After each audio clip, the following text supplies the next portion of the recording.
everybody. I'm here with Nate at Eden Village. Tell me about Eden Village. Yeah, Mark, Eden Village is a master plan community in Springfield, Missouri for people that are chronically homeless to be able to come up off the streets and live permanently in the housing and in the community that we provide. Now, what do you mean master plan? You know, I get this vision of like Bel Air and, you know, gated community. Yeah. So it is a gated community. It'll have 31 furnished tiny homes that they're able to rent at a low cost.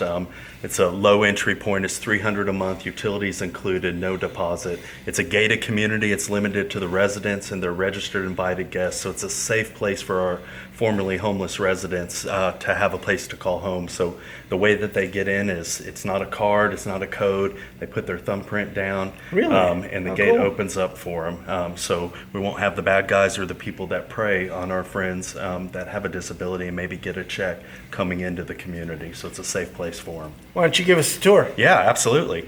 So this is kind of our community center. This is the all-purpose community room where we can host a variety of events, whatever the community wants to come in and host for our homeless friends. We can serve meals here, but we won't be serving and shoving food across a window anymore and then high-fiving each other when we leave and going to eat somewhere that we really want to eat. It'll be more Thanksgiving style. You'll sit down, you'll eat with the residents, but this isn't a soup kitchen. We can have AA meetings, NA meetings, we can have Bible studies, movie nights, bingo nights, whatever the community wants to come in here and do. But to live here, you don't have to come to these events. There are a couple offices. We have two like this where caseworkers, mental health professionals can come in, visit with their clients. Maybe once our clients are housed, they're not going to want to get on the bus and take the hour-and-a-half ride to their caseworker, but we built some locations where they can come in and be mobile and meet with their current clients and sign up other residents that need the services they need. Right next door, we have a medical clinic. People that are chronically homeless in Springfield, Missouri cost us as a city about $30,000 in social services, sleeping under bridges, on sidewalks, and hidden campsites. We think that we can eliminate that by upwards to 70% of that $30,000 by building a great community center, filling it with amenities they need, and putting an on-site medical clinic. So this will be linked up to a local hospital. We'll be able to telemed in, we'll have a registered nurse on site, and we can triage a lot of things that our homeless friends would end up in the emergency room for and save us as taxpayers a lot of money there.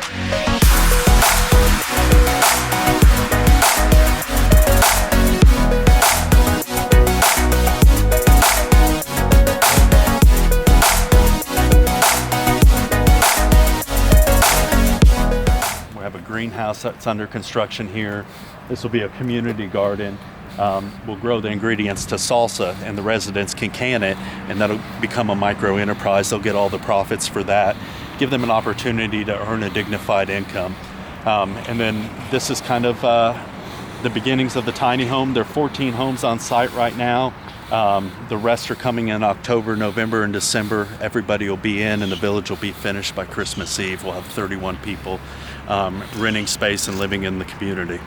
It'll be a fun Christmas. It will. It'll be, last Christmas, whether they knew it or not when they applied, was their last Christmas outside. So this will be a pleasant surprise for them. So we had different businesses, organizations, churches, families, got to sponsor a different home, and they didn't just get to name it, they got to pick out all the colors, the interior flooring, kitchen cabinets, countertops, so they got to make a lot of choices, and that's how we end up with so many different housing styles. They're all the same floor plans, but we can give them all their own little theme and their own little look and kind of customize them to the future residents.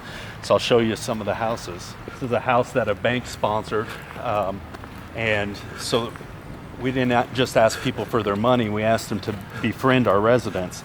And so the unique opportunity is that they get to be on a home team with the resident, with other volunteers from the community, and walk through life. We say to the resident once they're settled, now you're free to hope and dream again. You're out of struggle and survival mode. You're kind of the CEO of your own life, but we're going to provide you with a board of directors. So the lady that's going to live here, her name's Nancy. She's been homeless, living in her car for 8 years in Springfield. She's 74 years old. Her husband went into a nursing home. She spends the day at the nursing home. When he had to go in, they took all of his Social Security and his money, which left her with, she's deaf, and it left her with her disability money, $800 a month, and she had to choose between the house and the car. She needed the car to go see her husband at the nursing home every day, so she's been sleeping in her car for 8 years. And so now she'll have this beautiful home. She'll move in a couple weeks. It's been fully furnished, and it's ready for her. It's customized for her. This is kind of our version of, and our way of ending homelessness in Springfield, Missouri. We think in the next 10 years we'll build enough Eden villages in Springfield where we can house the 210 to 215 people that sleep outside. So our goal is Springfield becomes a city where no one sleeps outside. Wow.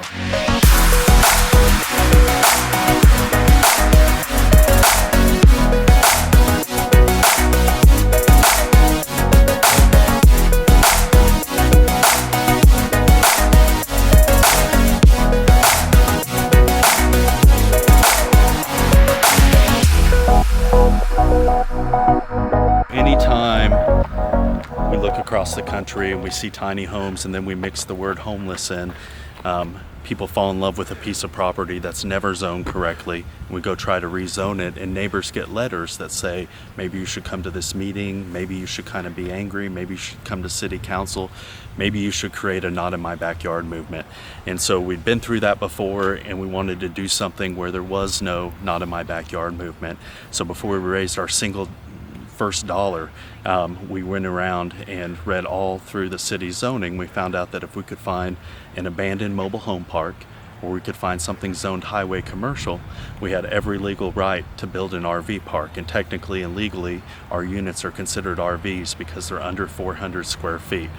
So we were able to buy an abandoned trailer park, which is what this was. We were able to move homes in, hook up electricity. Every trailer park gets a clubhouse. We were able to build a great community center without a not in my backyard movement, without having to ask permission or having to vote at a county commissioner or city council level. We were just able to start construction. So the difference was, instead of an 8 to 10 year project, this was a 2-year project. We raised our first dollar in August of 2016. We moved our first resident in 3 weeks ago in August of 2018. And so that's been how we're able to do this in a way that can be easily duplicated for a variety of different social services throughout America. Yeah, so in between every house with one set of neighbors, you'll have a picnic table and a grill. Then with your other neighbor on the other side, you'll have a raised community garden bed. We'll have permaculture that runs all down the sides of the property where we're growing fruits, vegetables, peaches, pears. We've already started some of that. It just provides a good atmosphere for them to get out into the community. We're going to bring in close to 1,000 different volunteers a month to help us with landscaping, planting, gardening, and so they'll have lots of friends and lots of community within their smaller community. This place is awesome. Yeah, thanks. It's been 2 years in the making, but we feel like God's really blessed it. It's happened really quick for us.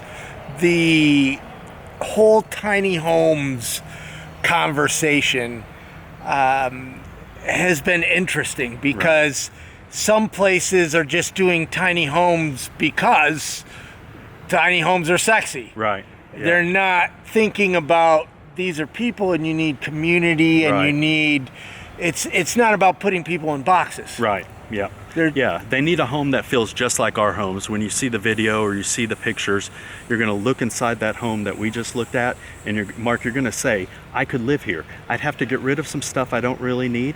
I'd have to put some of the sentimental stuff in storage, but at the end of the day, I could live here. Our homeless friends don't have stuff they don't really need, and they don't have any sentimental stuff left. So this is a perfect thing. It's just like our homes. It's got the oven, the refrigerator, the bathroom, the bedroom. It's just smaller than our home. My mind has changed about tiny homes a lot, and one thing that just hit me, and I've been around these before. Right. I've always been looking for a way for people to get involved. So the reason charity such as feeding people in the park, public feeding is so big is because people want to feel good. There's nothing wrong with that. Right. You know? But how do we do that in a way that ends homelessness and not just maintain it? Right. Yeah. And community involvement in places like this, where you're not just building the house, you're adopting the person. Right. And then, you know, as you just said, even the local school is using you as their official relocation center. So something happens that's bad at the public school next door, we can lock down and secure our facility quicker. So I think this is the first time in America that a tiny home community with the word homeless involved, a public school has come and said, if something bad happens on our campus, we want to be able to move those 4 and 5-year-old kids to your property because we can keep them safer and the parents can pick them up there in a better way. So it was a huge compliment to us, and it was all about skirting the Not in My Backyard movement. When there isn't a Not in My Backyard movement, everyone's excited about tiny homes. They're excited about giving people a second chance and homeless people moving in. No, it's really great. Yeah. A link down below if you want to contact Nate for any information. I know people are coming in, checking this place out, looking out how to do it in their neighborhood. Everybody, if you enjoyed this video, click like, subscribe, support us on Patreon so we can continue telling these stories. Thank you very much. Thank you.